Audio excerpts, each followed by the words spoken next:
할렐루야. 같이 해볼까요? 새롭게 시작하라.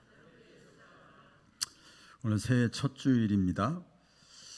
새해 첫 주일에 우리 평상시도 그렇지만 이 세상에는 두 종류의 사람이 있습니다. 새해와 연관시켜서 지금 새해잖아요. 신년 주일이잖아요. 새해를 맞이하면서 신년 주일 예배가 예배에 참여하면서 첫 번째 종류의 사람은 어떤 사람인가 하면 전혀 새로운 맛이 없는 사람이 있어요.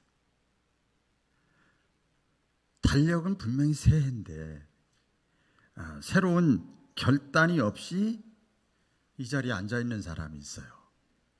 그러니까 이런 사람이죠. 월화수목금 똑같아요? 그날이 그날이에요? 무슨 소리예요? 그런 사람이 있어요.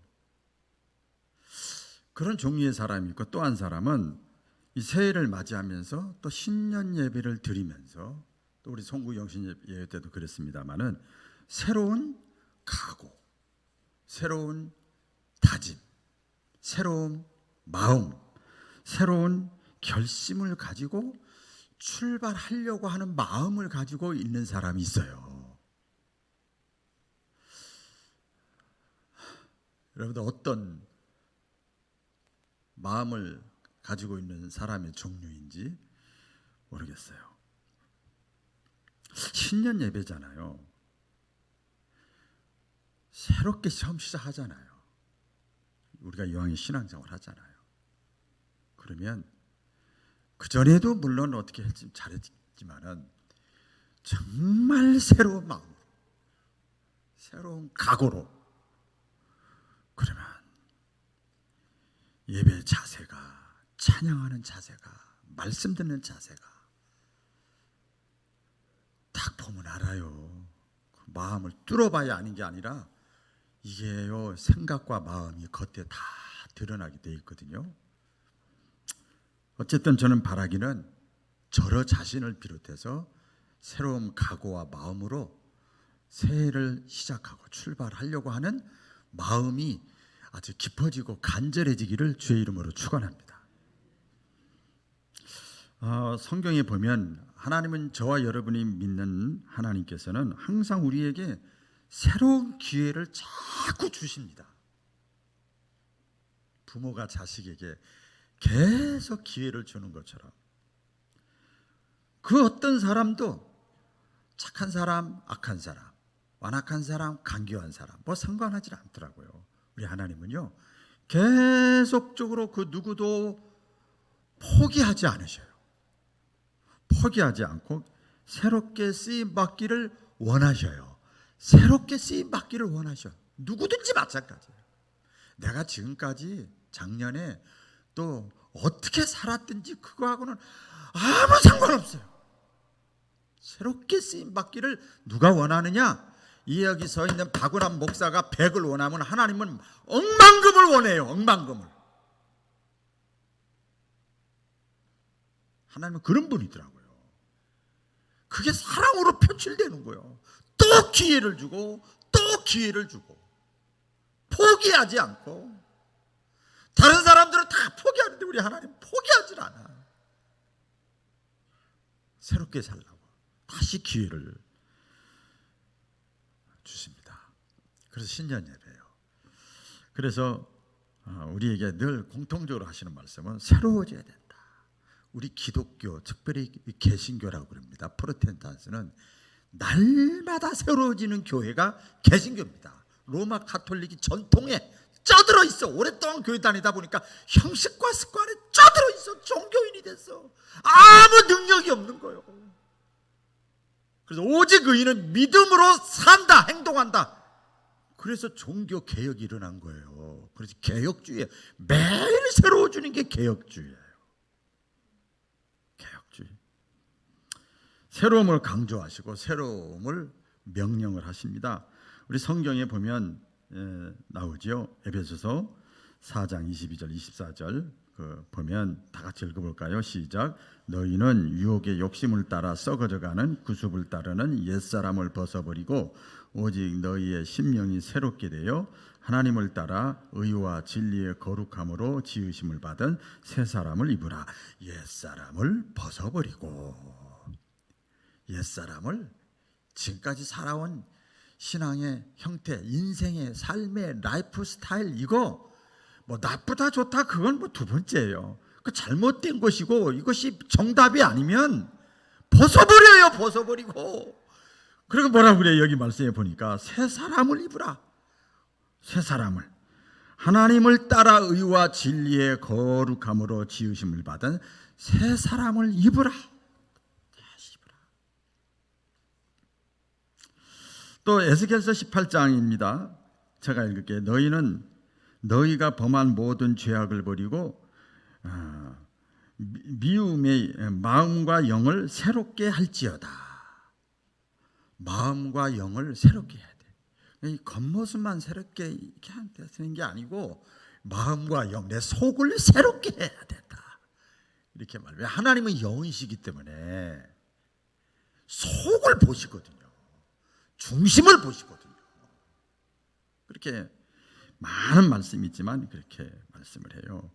우리가 또 기억을 해야 될 것은, 저 자신도 처음에는 이것을 기억을 못 해가지고 제가 심판자가 되고 막 화내고 막 실망하고 낙심하고 저도 그랬었는데, 이걸 깨닫고 나서는 기다리게 되고 하나님을 더 붙잡게 되고 의지하게 되더라고요. 우리가 기억해야 될 것은 뭔가 하면, 하나님은요 어떠한 죄인도, 어떠한 완악한 사람도, 어떤 더러운 사람도, 아무리 가난해도, 아무리 늙었어도, 아무리 사도신경 못하고 성경 못 찾아도, 기도 못해도 아무 상관없어요.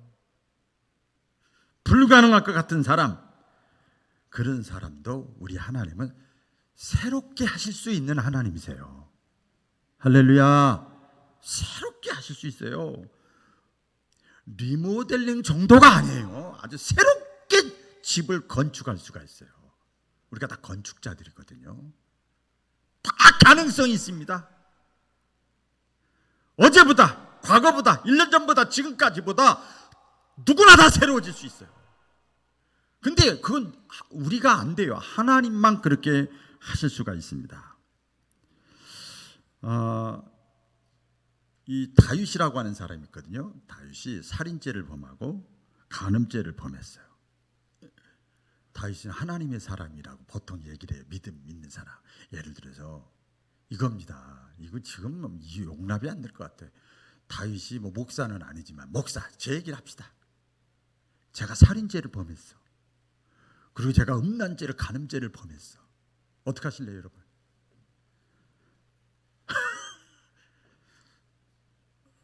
우리 공집사는 상상이 안 돼요. 그럴 가능성은 항상 있습니다.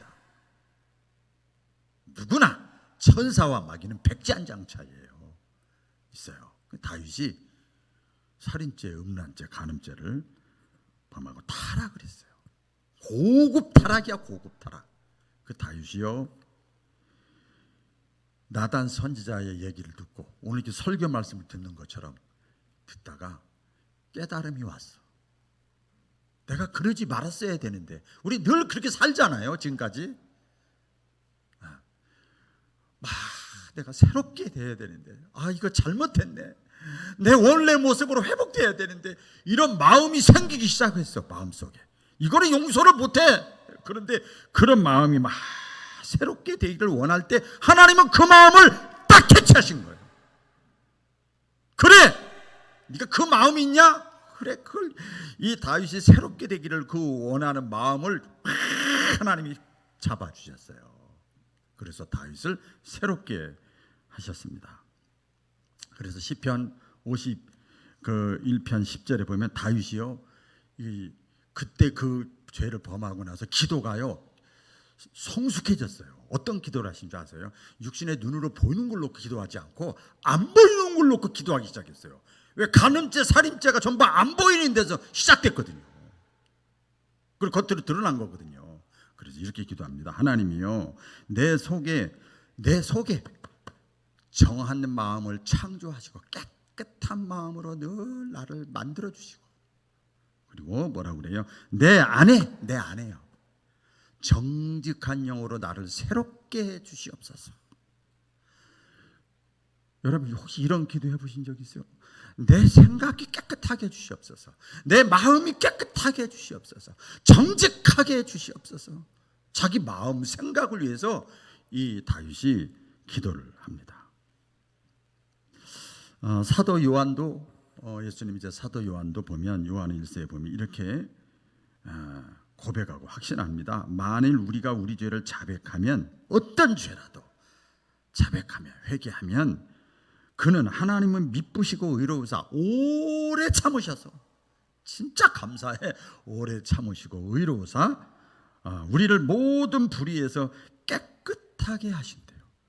모든 불의에서 용서가 안 돼. 간음죄 살인죄 제가 범했다니까 지금 용서가 안 돼. 나도 용서 안 되고 여러분들도 용서 안 하죠.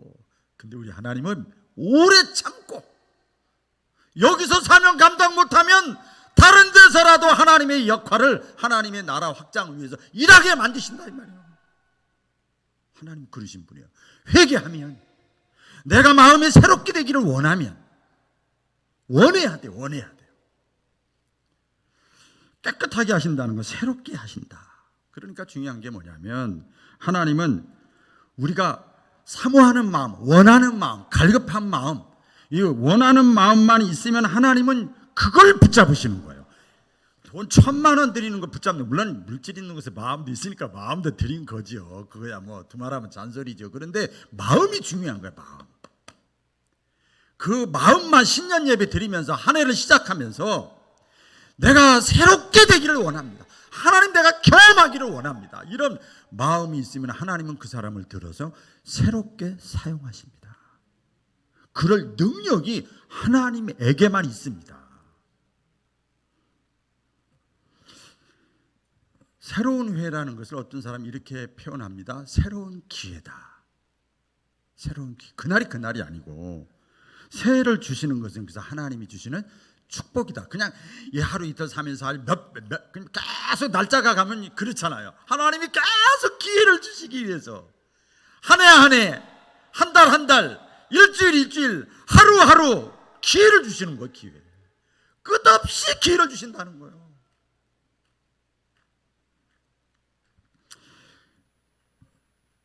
그래서 새해를 주시는 것은 하나님 주시는 축복이에요. 축복입니다. 그런데요, 이렇게 제가 조용하게도 말씀했다가 소리내서도 말씀을 했다가 그런데 이게 새해가 새해로 되게끔 새해를 만드는 것은 하나님의 몫이 아니고 내 몫이에요. 할렐루야.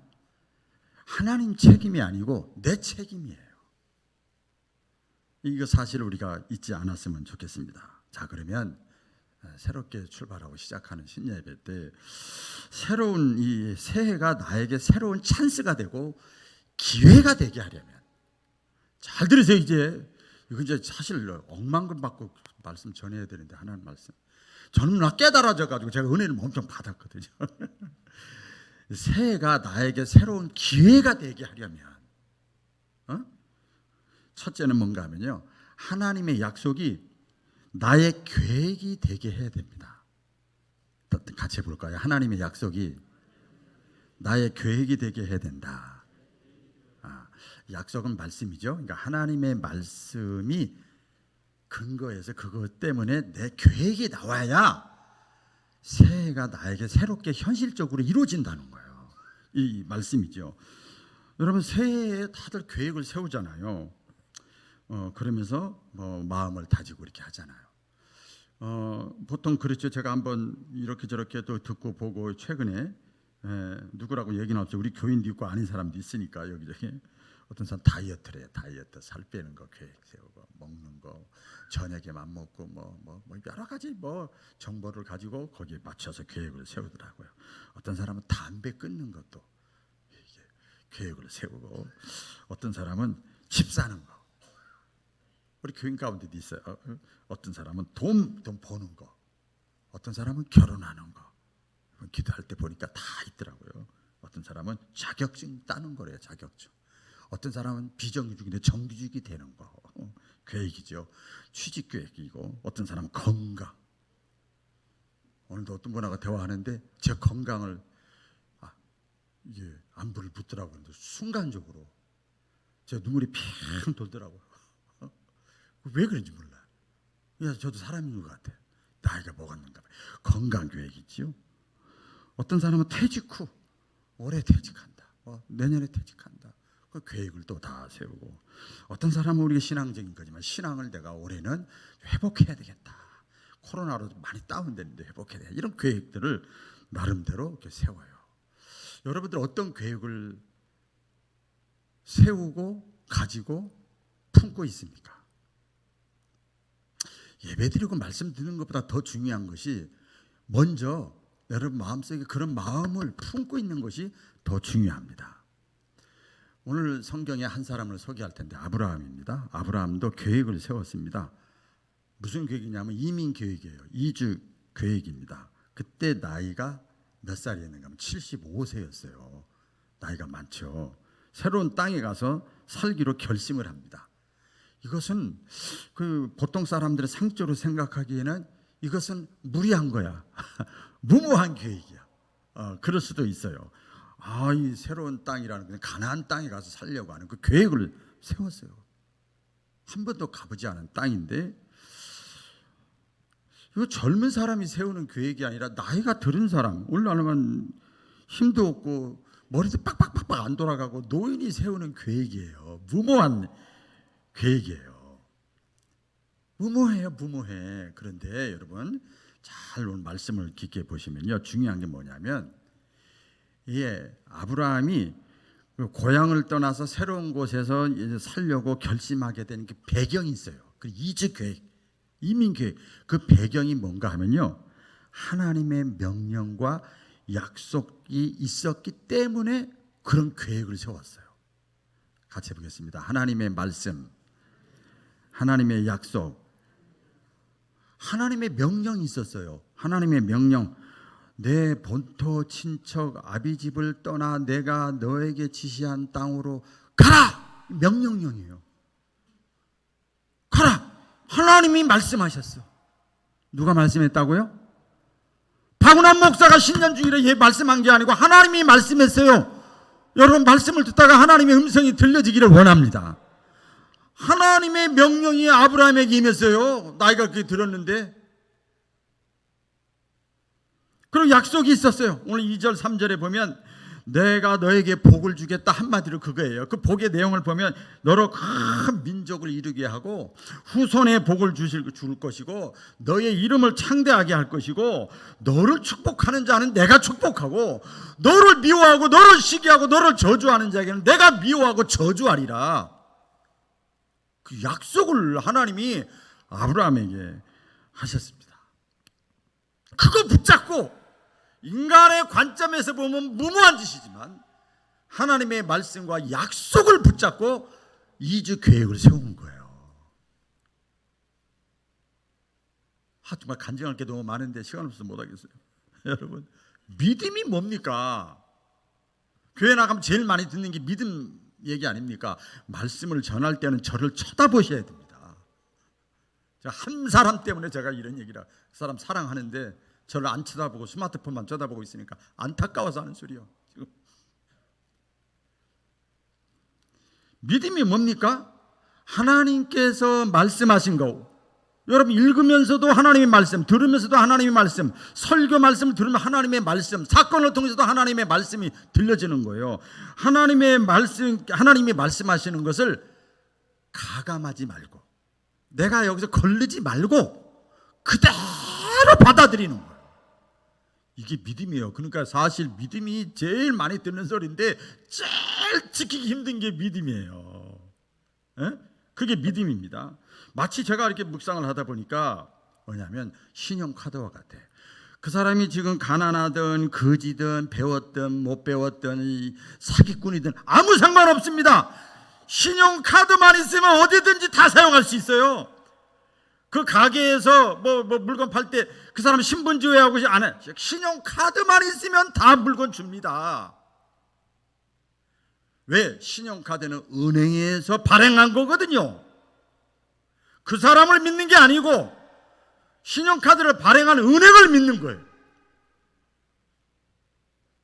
저와 여러분의 모습을 믿는 게 아니고 우리에게 말씀하신 하나님의 약속과 명령을 내가 붙잡고 하는 거예요. 그리고 실천에 옮기는 거예요. 물건도 사보는 거예요. 오, 사지네.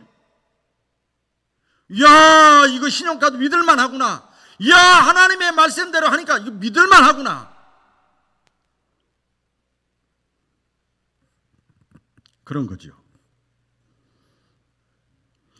자신의 처지와 입장과 상황을 왜 생각이 안 나겠어요? 다 우리 사람인데 제일 먼저 그것부터 생각나지. 나의 환경, 모든 것 인간적인 조건을 생각하지요. 누구나 다 그러지요.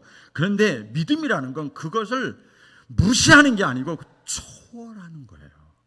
할렐루야. 그대로 놔둬. 그거 없다고 하면 안 돼요. 그걸 초월하는 거예요. 이렇게 하나님 잘 들으셔야 됩니다. 초월해서 믿음으로 받아들여요. 그러면 믿음의 역사, 이벤트, 사건이 나타나요. 물건을 살 수 있고 음식도 먹을 수 있고 사건이 나타나는 거예요. 그래서 하나님의 말씀은 마치 뭐와 같으냐? 박운환 목사 말은 별거 아니야. 근데 하나님의 말씀은 신용카드와 같아가지고 이 말씀을 붙잡고 내가 내밀고 순종하고 하면 하나님이 거기서 일하시는 거예요. 이 하나님의 말씀이 들려졌어. 그러면 그때 당시 일을 못해서 적든지 집에 가서든지 유튜브를 보든지 뭘 방송을 보든지 내가 묵상해보는 거야. 여러분 30-40분 말씀을 전하면서 어떤 하나가 꽂히는 거지 다 꽂히는 게 아니란 말이에요. 그러면 그것을 가지고 내가 묵상하는 거예요. 또 되새김질 해보는 거예요. 이게 도대체 무슨 말씀이야? 나에게 잠깐 찌릿찌릿 뭐가 온 것 같은데 그것을 놓고 묵상하면 내가 어떻게 행동해야 될지, 어떻게 처신해야 될지 성령께서 가르쳐 주십니다. 하나님께서는 이 시간도 말씀을 제가 전할 때 여러분 마음속에 성령께서 깨닫게 하셔서 꿈을 꾸게 하시고 소망을 갖게 하시고 다시금 일어설 수 있는 그런 축복의 역사가 나타날 줄로 믿습니다. 그러니까 어떤 말씀이든지 간에 내 형편과 상황을 잠깐 내려놓고 그냥 주님만 바라보는 거야. 이거 물결 바라보지 말고 주님만 바라보고 성령의 감동이 나에게 다 깨달음이 오면 그것을 붙잡는 거예요. 할렐루야. 붙잡는 거예요. 하나님의 말씀이, 하나님의 약속이 그래서 내 삶의 계획이 되게 할 수 있기를 주님의 이름으로 축원합니다. 두 번째는 이 새해가 됐는데 나에게 새로운 찬스가 되게 하려면 어떻게 되느냐. 오늘 아브라함을 통해서 보면 약속의 땅으로 나아가야 됩니다. 같이 해보겠습니다. 약속의 땅으로 나아가야 된다. 하나님이 명령하시고 약속하셨어. 야, 기분 좋다. 내 후손이 잘 된다고. 야, 나는 그냥 하나님이 다 그냥 해주는 거야. 거기서 머무르지 않고요. 이 꿈만 갖고 기분 좋아하지 않고 그 꿈을 실현하기 위해서 아브라함은요. 꿈틀꿈틀 움직였어. 여러분 꿈틀거리시기를 주의 이름으로 축원합니다. 꿈틀 막 움직이기 시작을 했습니다. 그러기 위해서 하나님이 먼저 꿈틀거리는 방법을 말씀하셨는데 떠나라는 거예요. 떠나라. 같이 볼까요? 떠나라. 많이 들었던 내용이지요. 많이 들었던 내용이에요. 몰라서 신앙생활 못하는 거 아니거든요. 떠나라는 것이 무슨 뜻인가 하면 포기하라는 거예요. 그게 뭐라고 붙잡고 있냐 말이에요. 이게 뭐라고. 뭐 나에게 큰 유익을 줄 것 같아요? 아니에요. 떠나라는 것은 포기하라. 내 본토 친척 아비지. 너를 너되게 하는 다 세상적인 어떤 그것 때문에 너 자신을 이렇게 다 세우려고 그걸 포기하는 거, 희생하는 거지요. 떠난다고 하는 것은 사실 변화가 시작되는 거죠. 변화가. 그러니까 어떤 면에서 보면 안주하기를 거절하는 거예요. 안주하기를 거절해. 이게 참 쉽지가 않아요. 우리 일상생활에서도 마찬가지 아닙니까? 살을 빼려고 하면 어떻게 해야 됩니까? 먹고 싶은 거 포기해야 됩니다. 제가 땅콩을 좋아하는데 중국산 땅콩을 많이 샀어. 한국산 땅콩은 비싸대. 그래서 중국산 땅콩을 샀는데 안식 올 때 그 땅콩을 그렇게 맛있게 먹었어요. 그래서 집에다 놓고 땅콩, 내일부터 또 아니 어쨌든 간에 땅콩 있어요. 아침 점심 저녁 땅콩을 먹는 거예요. 그런데 너무 맛있는 거예요. 그런데 조금 참고하세요. 좀 시간이 지나가니까 뱃살이 나오기 시작하는 거예요. 기름기가 주글주글하대요. 땅콩 안에. 입에서 그렇게 맛있는데. 근데 그동안 또 이미 배겼네. 그래서 버리지 못하고 놓고 7, 8개 먹던 거 하나씩 먹어. 하나씩. 포기해야 돼. 포기해야 돼. 너무 달콤하고 너무 고소하고 맛있는데 살 빼려면 그렇게 했잖아요. 새로운 집을 지으려면 낡은 것을 부숴야 되잖아요. 부숴야 되잖아요. 여러분들 다 집인데 낡은 집이다라고 생각되어지면 부숴야 될 것이 부숴야 됩니다. 뭐 조금 깊은 삶과 연관되는 겁니다만 새로운 내가 인생을 살고 싶다. 새해가 되어서 2022년도 정말 새롭게 살고 싶다. 그러면 과거에 좋지 못한 생활 습관, 신앙 습관 이거 버려야죠. 포기해야죠. 디테일하게 해볼까요? 상처받을 사람 많아서 말을 못하겠는데 누워서 예배도 안 드리고 직분까지 받아서 TV만 창 보는 거 포기해야죠. 신앙이 잘하려면 하루 세 끼는 꼬박꼬박 드시면서 이거 찔리더라도 그냥 제 일반적인 얘기니까 누구를 상대하는 게 아니에요. 하루 세 끼 다 먹으면서 일주일 하루도 아니고 일주일에 10분도 기도를 안 해? 그러면서 어떻게 신앙이 자랍니까? 이건 불가능한 얘기예요.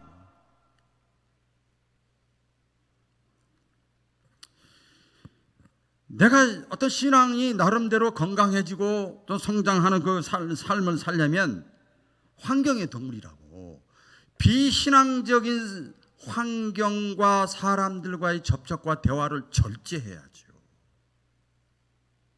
절제해야죠. 그런 거 안 하고 어떻게 신앙이 자랍니까? 안 되죠. 시편 1편에 보면 복 있는 사람이요 악인들의 꾀를 따르지 아니하며. 악인은 그 사람이 악인이 아니에요. 그 사람 뒤에 신앙이 없으면 마귀가 그 사람을 통해서 배후 조종하는 거거든요. 이걸 보시는 영안이 열려지시기를 축원합니다. 악인의 꾀를 따르지 아니하고 죄인들의 길에 서지 아니하고 오만한 자의 자리에 앉지 아니하고. 그래서 우리가 새로운 삶을 살기를 원하면 새해가 되기를 원하면 우리가 버려야 될 것이 많아요. 제 얘기만 썼어요. 제가 성도들 생각 묵상 하나도 안 하고 제 얘기만 썼어요. 버려야 될 게 게으름. 저 굉장히 부지런하다고 생각하는데 저보다 더 부지런한 목사님들을 보면 나는 엄청 게으른 거야. 게으름, 안일함, 어떤 고집, 시기심. 이게 계속 나와요. 가만히 누워있는데도 계속 이게 나오는 거예요. 막 너무 당한다고 그럴까요? 너무 나를 막 저기 하니까 계속 그 시기심이 생기려고 그래. 물러가라. 제가 혼자 막 그래요. 약간 투박적인 표현이지만은 안 돼. 잘못된 말, 편견 이것을 버려야 될 게 너무 많아요. 참 아이러니컬한 것이 많은 사람들이요 좋은 미래, 좋은 환경, 행복, 기쁨, 축복을 다 원합니다. 다 원해요. 안 원하는 사람 어디 있어요? 그런데 그것을 위해서 내가 수고해야 되고 떠나야 되고 포기해야 되고 희생해야 되고 감수해야 되고 부담을 안아야 되는 것은 또 안 하려고 그래. 이게 뭐 하자는 거예요? 뭐 하자는 거야? 우리 하나님이 그럴 거예요. 너 뭐 하자는 거야? 나하고.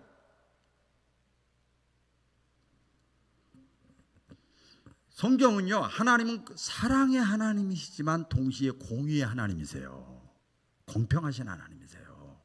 그래서 하나님께서는 우리가 수고하지 않으면 결실을 거둘 수가 없다 분명히 말씀하셨어요. 너무나 중요하지요. 떠나라고 하시고 그 다음에 가라고 하는 거예요. 가라고. 자, 옆 사람과 하면서 나누실래요? 갑시다. 갑시다. 자, 또 깊게 들어가 볼게요. 제가 질문을 해볼게요. 여러분, 기도 응답 받으려면 어떻게 해야 됩니까? 기도 응답 받으려면 일단 1차적으로 그렇지요. 기도의 자리에 나가야지요. 그렇잖아요. 하나님이 능력이 하나님이고 다 이루어주시는 하나님이라고 그러는데 기도 응답을 하나님 앞에 받으려면 1차적으로 기도의 자리에 나가야지요. 나아가는 거예요. 나아가. 가라는 거예요. 가라는 거예요. 내가 기적을 체험하고 축복을 체험하려면 어떻게 해야 됩니까? 성경 말씀대로 하면 기적을 체험하고 축복을 체험하시기를 주의 이름으로 축원합니다. 왜 아멘이 벌써 줄어들었어? 벌써 찔리는 게 많으니까. 기적을 체험하고 축복을 체험하려면 하나님의 말씀에 내가 순종해야 돼요. 내가 순종할 것이 무엇인가? 내 형편과 상황에 맞추어서 가능하게 순종할 것이 무엇인가를 찾기를 시작해야 된다 이 말이에요.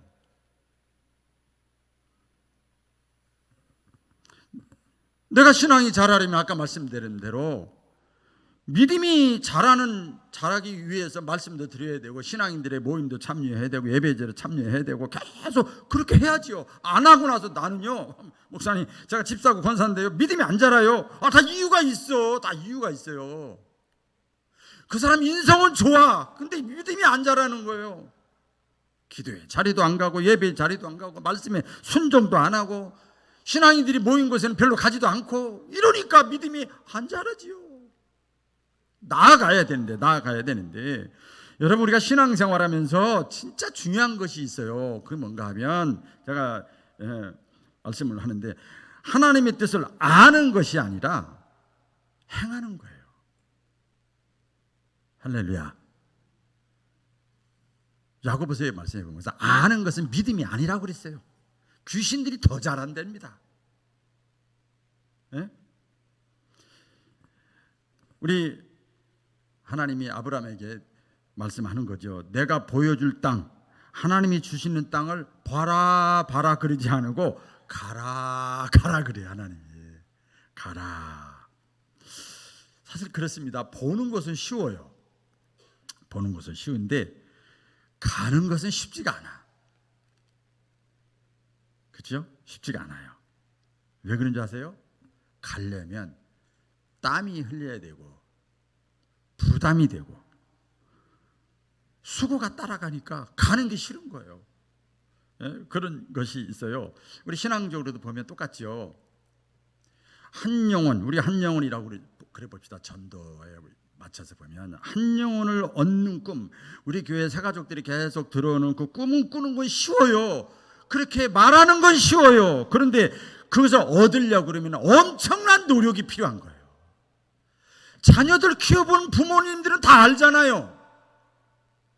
그냥 되는 게 어딨냐고요. 없지요. 2022년 이 순간에도 하나님께서는 저와 여러분에게 떠나서 가라는 거예요. 순종하라는 거예요. 그래야 새로운 기회가 저와 여러분의 것이 될 줄로 믿습니다. 마지막 세 번째입니다. 이 새해가 나에게 새로운 기회가 되려면 여기까지는 좋았어요. 자, 오늘 보면서 하나님의 약속의 말씀이 나의 계획이 되게 하고, 첫째. 두 번째로는 그 말씀을 내가 붙잡고 떠나고 나아가야 돼. 자, 그래야 새로운 기회가 나에게 현실적으로 이루어질 수 있는 거예요. 자, 그런 은혜가 체험이 많아지기를 다시 한번 주의 이름으로 축원합니다. 그런데 마지막으로는요, 중단하지 말아야 됩니다. 같이 해볼까요? 중단하지 맙시다. 오늘 본문에 보면 그 앞절부터 나오는데요, 아브라함 이전에 아브라함의 아버지 데라라는 사람이 있었어요. 데라. 원래 하나님께서는 아브라함의 아버지 데라를 사용하시려고 했어요. 하나님의 계획은. 그래서 데라를 먼저 가나안 땅으로, 약속의 땅으로, 젖과 꿀이 흐르는 땅으로, 축복의 땅으로, 기적의 땅으로 인도해 내려고 그랬어요. 그런데 데라가 예, 알았습니다. 하나님의 약속의 말씀을 믿고 떠나고 가고 했어. 거기까지는 했어요. 거기까지는 갔어요. 가다가 딱 가다 보니까 이야, 경치가 좋은 데가 있네. 여기 잠시 머물렀다 가자. 거기가 어디냐? 하란이요. 하란. 여기 잠깐만 머물러자고 그랬어. 처음에 하란에 머물러서 있다 보니까 너무 좋은 거예요. 거기 머무르다가 거기서 살다가 거기서 인생을 마쳤어요. 가나안 땅에 못 가고 중도에 포기를 했습니다. 하나님이 말씀하시고 명령하신 거, 원하신 것은 목적지는 가나안 땅인데 하란이 하란. 그러니까 데라가 우리 영적으로 보면 믿음의 조상이 될 수 있는, 축복의 조상이 될 수 있는 기회를 놓친 이유가 뭐냐? 중간에 중단해 버린 거예요. 중간에 중단해 버렸어요. 여러분, 왜 중단했는가? 오늘 말씀해 보니까 이 하란이 아까 제가 말씀드린 것처럼 이 너무 좋은 거예요. 만족했어요. 신앙생활의 가장 큰 장애가 뭔가 하면 안주하는 거예요. 만족했어. 이만하면 됐어. 제가 이제 비유를 몇 가지 생각을 해봤어요. 산에 오르다가, 제가 많이 그랬어 사실은. 산에 오르다가 올라가는 게 운동이고 들숨 날숨 마시는 게 보약인데 뭐 꼭 정상까지 올라가야 돼? 그렇게 하고 중턱에서 내려온 적이 저는 많아요. 그렇게 안 보이죠? 그래요. 저도 그래요. 너무 힘드니까 그랬어요.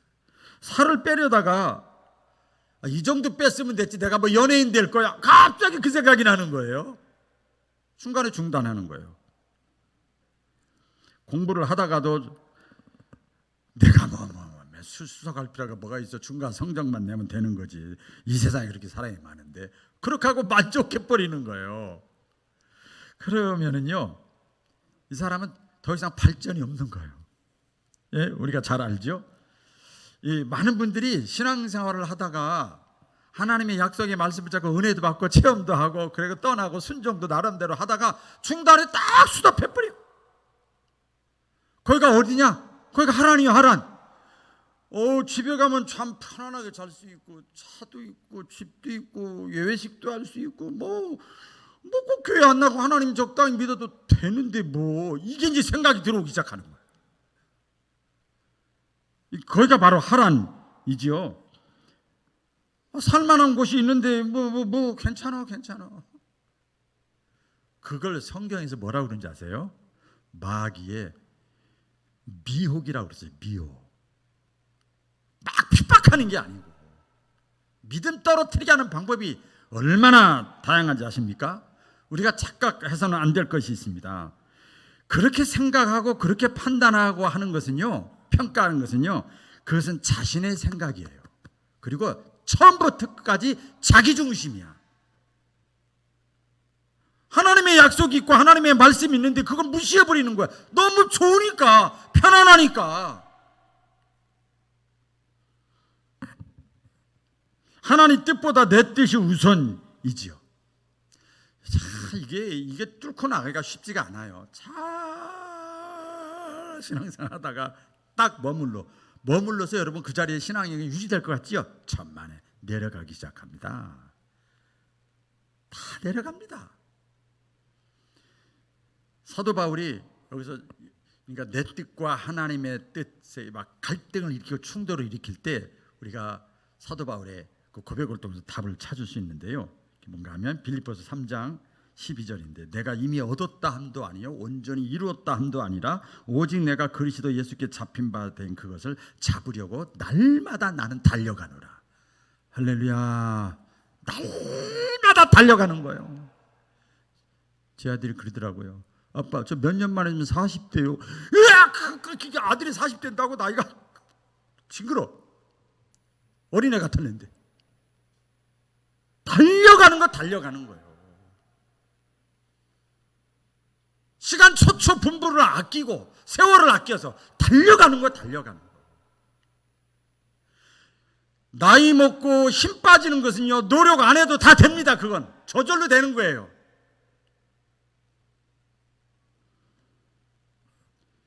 사도 바울은 예수 믿고 구원받고 천국을 경험하고 거기에 머무르지 않고 믿음의 길을 내가 달려가기로 작정을 합니다. 그래서 유명하지요. 내가 하나님의 아들을 믿는 것과 아는 일에 있어서 내가 온전한 사람을 이루어 그리스도의 장성한 분량에 이르기까지 충만한 데게까지 내가 이르기를 원하노라. 할렐루야. 가나안 땅까지 가야지 하란에 머물러 있으면 안 되지요. 우리 속담에 있잖아요. 칼을 뺐으면 무라도 잘라야 될 거 아니에요. 무라도. 애굽을 떠났으면 가나안으로 들어가야 되는데 광야에 머무르면 안 된다는 거예요. 우리가 안주하는 순간 우리의 신앙은 퇴보하기 시작합니다. 왜 이 가다가 중단했는가 봤더니 참 제 얘기 같아요. 힘들어서. 데라가 가나안 땅을 향해 가다가 중단은 너무 힘들어. 너무 부담이 많이 돼. 여기 참 좋은데. 그래서 굳이 내가 이 일을 해야 돼? 여러분 신앙생활도 마찬가지입니다. 신앙생활은요, 그래서 영적 싸움이에요. 영적 싸움. 할렐루야. 영적 싸움이에요. 영적 싸움. 싸워야.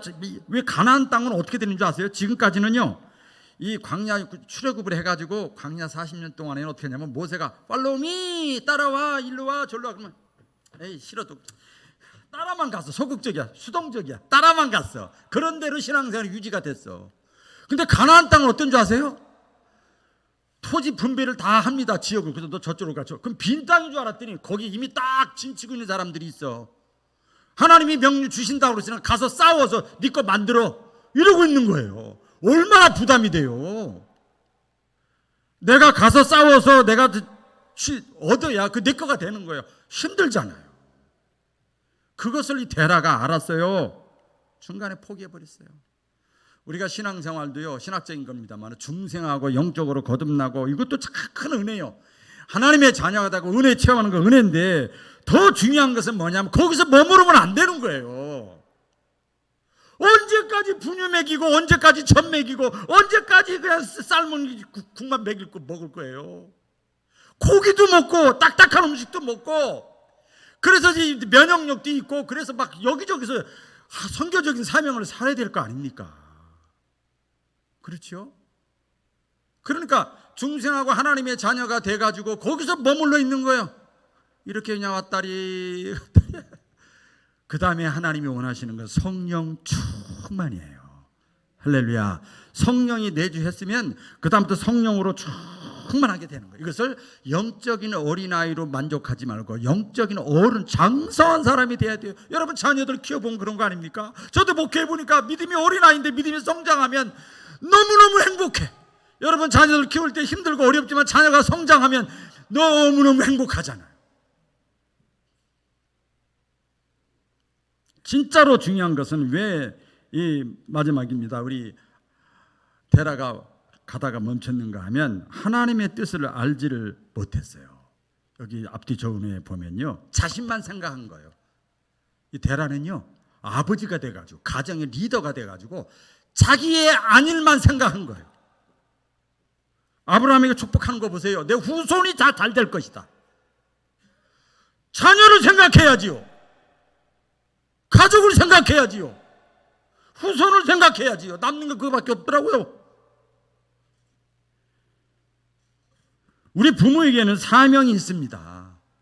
나의 희생을 통해서 나의 후손들이 삶의 자리를 바꾸어 줘야 될 신앙의 가문을 만들어 줘야 될 사명이 있는 거예요. 가정만 그렇습니까?